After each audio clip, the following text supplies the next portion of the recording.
Everyone, Soundwave884 here in the Transformers Legacy Evolution review. In this review, take a look at Legacy Comic Universe Tarn. And this review is going to be done a little bit different today because I have fractured my hand and I'm going to not have a transformation in this video because it's hard enough for me to do it on my own. It's going to be almost impossible for me to sit here and fiddle with this in front of the camera here. So I'm just going to start backwards today and show the figure in vehicle mode and work our way back to robot mode because I've transformed it once. I'm going to transform again off camera, and then we'll just talk about the figure. First, we'll take a look at the packaging here. This is nice artwork of Tarn. You come the vehicle mode to the side, you get the robot mode here, and a nice face shot there. And you get your evolution artwork on this side, and they really want you to know this plastic-free packaging because they tell you twice. Might be a third time somewhere else. And it's Evo Fusion, 27 steps. It's got a lot of steps, but it's not a difficult transformation at all. And you can do lots of combinations with his gun and his weapon here. You can go on his backpack, you can combine the weapons, all that stuff.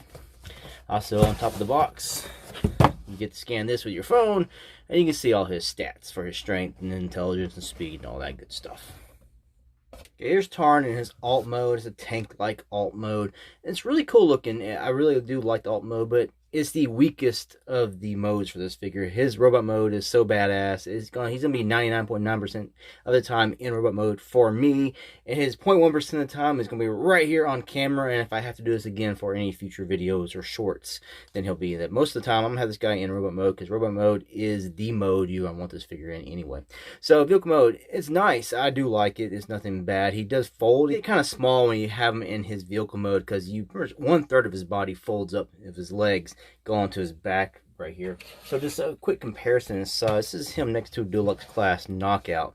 He's wider, but he's not really that much longer than Knockout. And then next to Voyager class Studio Series Ironhide. It's going to be the weakest of the modes, and that's mainly because I have two gripes with it.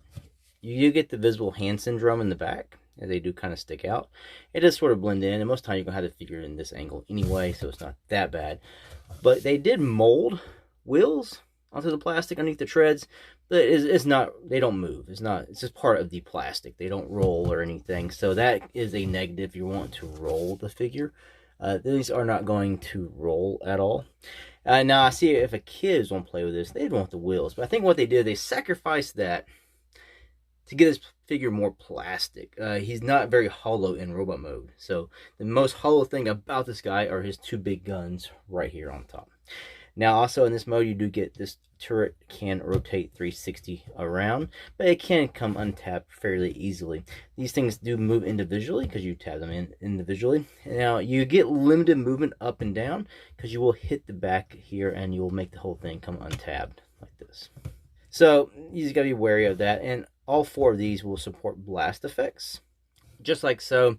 The bigger guns you wedge them in, and the smaller two here you just wedge on top.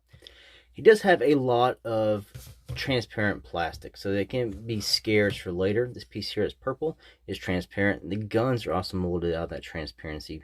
You can see here, but it gives a nice look when you're looking at the figure. You see this little shine when the lights hit it a certain way. So it makes it look cool, like he's glowing. He's got a glow effect underneath his armor or his body. I like that, but in a way, it can make you a little weary about the transformation sometimes. Also, the front piece here is transparent. So you can see he's got a decent amount of transparent plastic, which can, for some people, give worries. It depends on how hard, how much you got to tab and untab this stuff. Now the turret back here is on this middle piece here, and that just tabs on. All these two tabs right here just go in these two slots on the back of the legs, and this thing spins around by this. In different modes, you have this thing going different ways as well. The paint on this guy is applied phenomenally. He's got a few issues, maybe you can say, where you can see it may could use an extra little brush tip too, but otherwise it is done very well and really not very many mistakes or anything.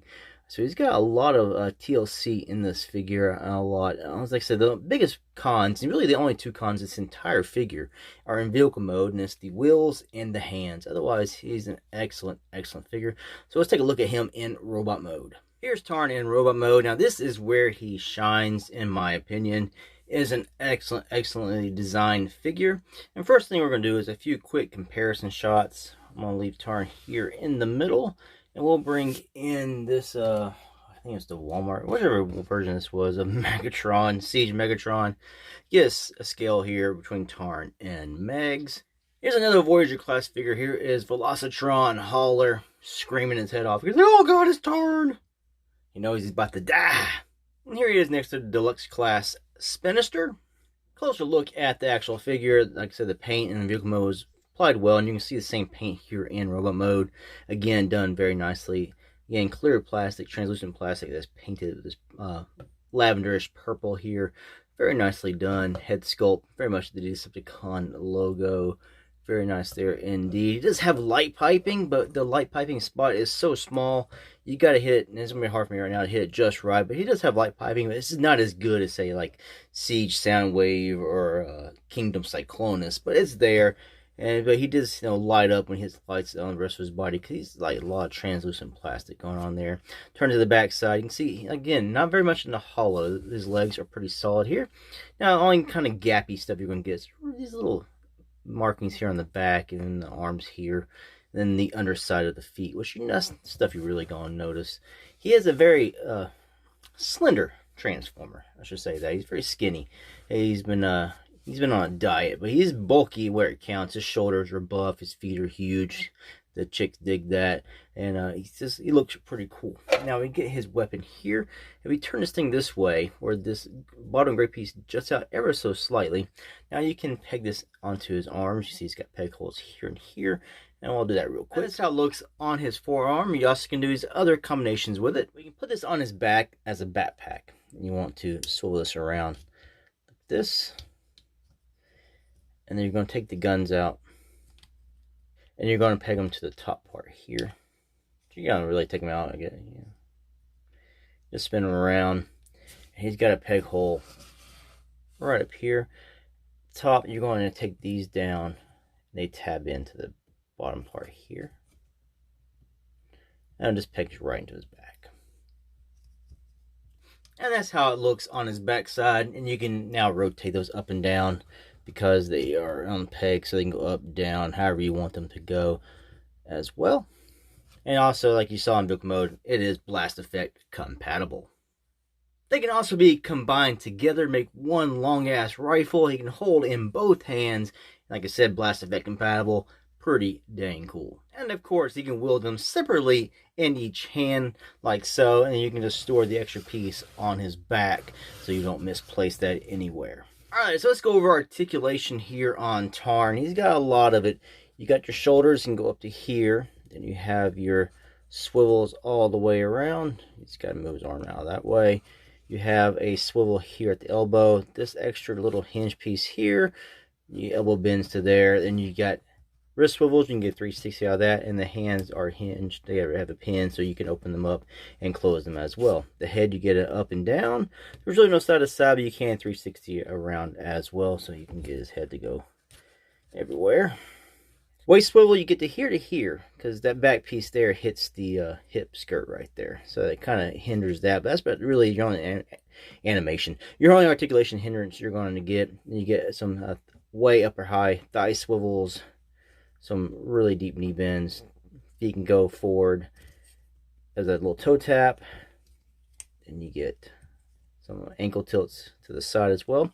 And I like how they did the hip skirts here, how they're part of the leg, so it just goes underneath. So you have the entire crotch design. It goes under his hips. It doesn't hinder anything, and you don't have a skirt that you got to bring up as one solid piece. That is where I think they failed on Studio Series 86 Ironhide, when the piece is one solid thing. These Voyager, I don't know why they couldn't separate it or do something like this they did here with Tarn. Final thoughts here on Comic Universe Tarn from Legacy Evolution. Figure of the year? Possibly. Hasbro has done an excellent job on this figure. Very surprised, pleasantly surprised with this figure. He looked really good in the photos, and he actually lived up to the hype in hand. So I'm actually very surprised with this. So this figure so far is excellent, and probably going to be the best figure of the year. We've got to see what else is going to come around this year and see if anything else can knock my socks off. Anyway, this figure is excellent. I recommend picking this guy up. If you don't even know who he is, it's still just an excellent figure and something you can put in your collection as a Decepticon warrior or Cybertronian warrior, or just a nice shelf piece. Anyway, thanks for watching. Until next ones. Peace out.